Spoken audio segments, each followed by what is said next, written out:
that others have lacked, not to shy away from speaking out on Hong Kong himself. The world should hear from him directly that the United States stands with these brave men and women. So rather than focusing solely on trade, I encourage the administration to make Hong Kong's autonomy a key topic within our bilateral diplomacy. Suspend sales of munitions to Hong Kong police force. So there are two bills that we'll be signing here today.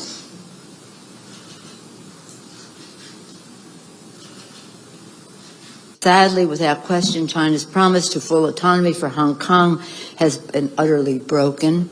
For years, the world has seen the people of Hong Kong be increasingly denied their full autonomy and faced with a cruel crackdown on their freedoms. Most recently, the violent attacks against students at Hong Kong Polytechnic University have shocked us all.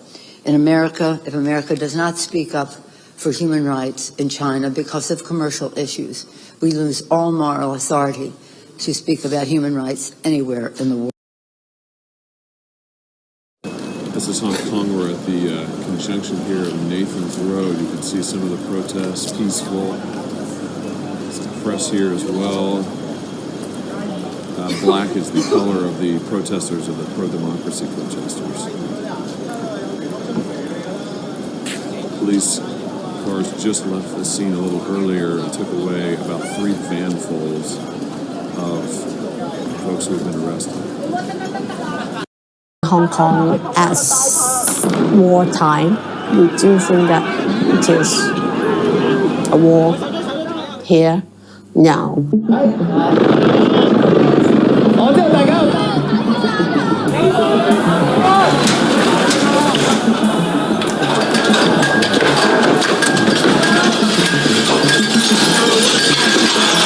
What began as a series of peaceful protests against a proposed law to allow Chief Executive Carrie Lam's government to extradite Hong Kongers to mainland China has become a de facto war about the future of democracy.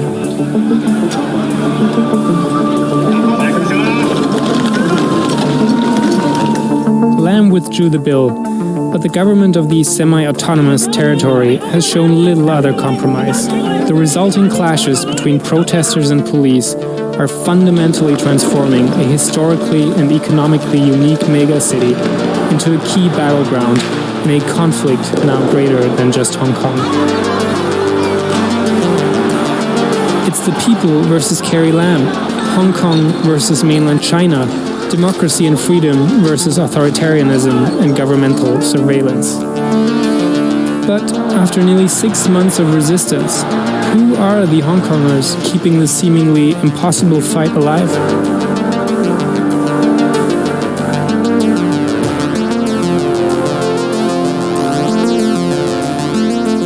How much money do you think you've spent on this movement? Oh God, don't ask me this.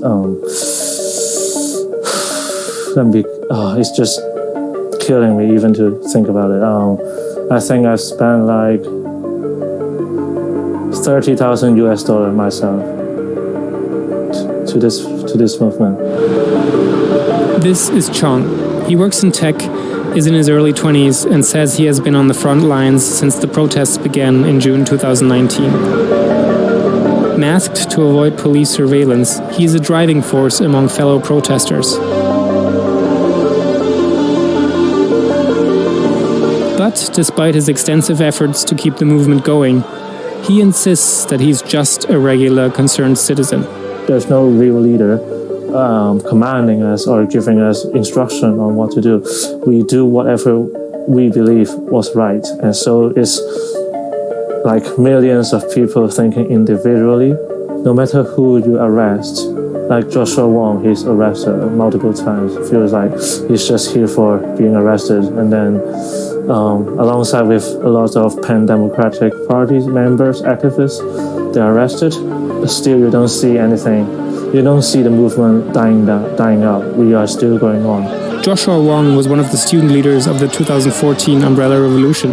Back then, protesters looked up to a few key people to lead the fight against China's proposed involvement in choosing Hong Kong's leader. Yet, while Wong and other prominent activists remain important voices, the movement has strategically downplayed them to make it more difficult to hold individuals accountable for the group at large.